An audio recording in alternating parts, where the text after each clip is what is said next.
bien, el día de hoy vamos a empezar la parte de introducción y conceptos básicos del curso de transferencia de calor, para el cual vamos a ver el siguiente ejemplo. Me dice un cilindro de 3 centímetros de diámetro, vamos a poner un cilindro, cuyo diámetro es igual a 3 centímetros o lo mismo que decir 0,03 metros, se calienta hasta que la superficie alcance una temperatura de 200 grados Celsius. Perfecto. La temperatura de la superficie, 200 grados Celsius.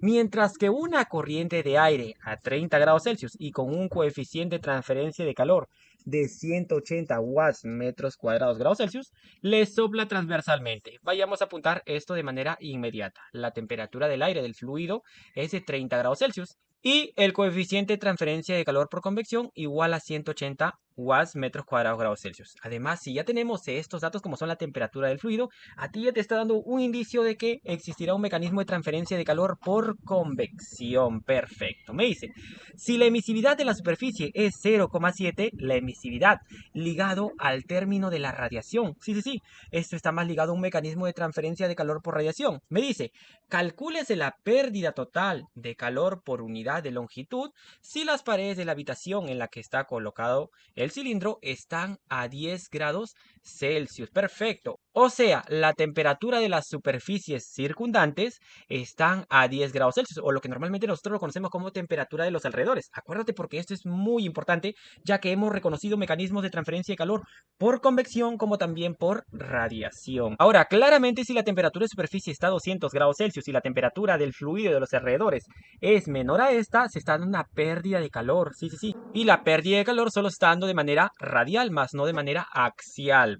Ahora, entender esto de manera mucho más clara creo que sería mediante la siguiente representación. Digamos que yo me coloco en este punto y observo el cilindro de izquierda a derecha y básicamente lo que nosotros tendríamos sería esto, donde vamos a pasar los datos que nosotros ya reconocimos en este primer punto, como el diámetro que era 0,03 metros, la temperatura de superficie, la temperatura del fluido que en este caso era el aire, el coeficiente de transferencia de calor por convección, la temperatura de los alrededores, la emisividad, perfecto, y hay que tener en cuenta que teníamos una pérdida de calor del cilindro, que posteriormente, observando que tenemos indicios de la convección y la radiación, este se iba a disipar mediante convección como también por radiación. Es decir, la tasa de transferencia de calor que se pierde en el cilindro se estará perdiendo, valga la redundancia, por convección y por radiación. Pero cuando nosotros observamos el mecanismo de transferencia de calor por radiación, nosotros debemos de asegurarnos que este esté a escala absoluta, es decir, tenerlo en Kelvin más no en Celsius. Por lo cual debo de recordar que para pasar de Celsius a Kelvin, lo único que tengo que hacer es sumarle 273,15. Entonces, por cierto, para este caso tendríamos que sumar 200 más 273,15, es decir, 473,15. Y lo mismo tendríamos que hacer para 10. Sumándole 273,15 tendríamos 283,15. Y la temperatura del fluido, que en este caso me vale 30, al sumarle 273,15 me sale 303,15. Básicamente ya tenemos todo. Lo único que me faltaría sería determinar el área de la superficie de un cilindro, que es 2pi por RL, y también reconocer cuáles son mis constantes de Stefan-Boltzmann para el mecanismo de transferencia de calor por radiación. Acá tenemos, claro que sí, dos valores, uno para el sistema internacional y otro para el sistema inglés. Es obvio que vamos a utilizar el primero según las condiciones que podemos observar en el problema. Entonces, ya nos mantenemos acá y vamos a calcular cuál es esa tasa de transferencia de calor que pierde el cilindro por convección y por radiación, pero por longitud. Empezaremos con el cálculo del área superficial, que si ustedes recuerdan era 2pi por RL. Se tiene el radio, bueno, tenemos el diámetro 0,03 metros, pero dividido entre 2 ya tendríamos el radio. La longitud no la tenemos, vamos a ponerlo de la siguiente forma.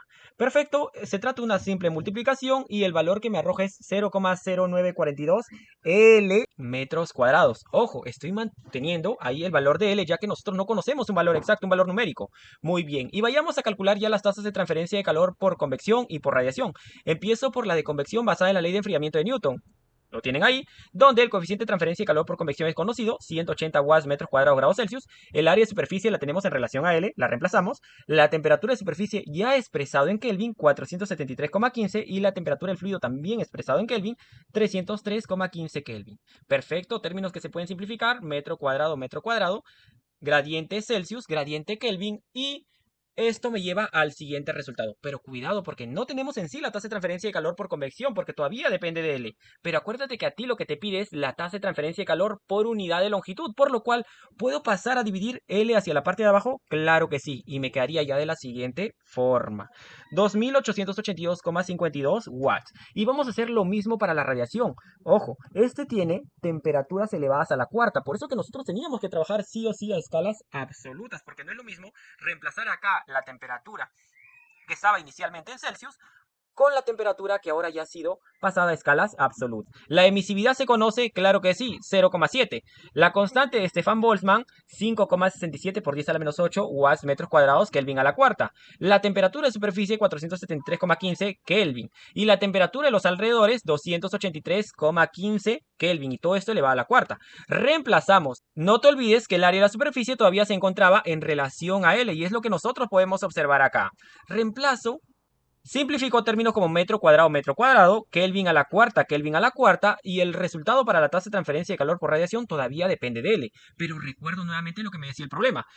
Pérdida de la tasa de transferencia de calor por unidad de longitud. Entonces pasamos a dividir L y me quedaría de la siguiente forma. 163,3493 watts. Y posteriormente terminaremos este problema sumando ambos valores para saber cuál es la pérdida de calor total por unidad de longitud, tanto para la convección como para la radiación, dando como resultado 3045,8393 watts. Y esto era justamente lo que me pedía el problema. Espero que este sea de su gusto y nos vemos en una próxima ocasión. Muchísimas gracias.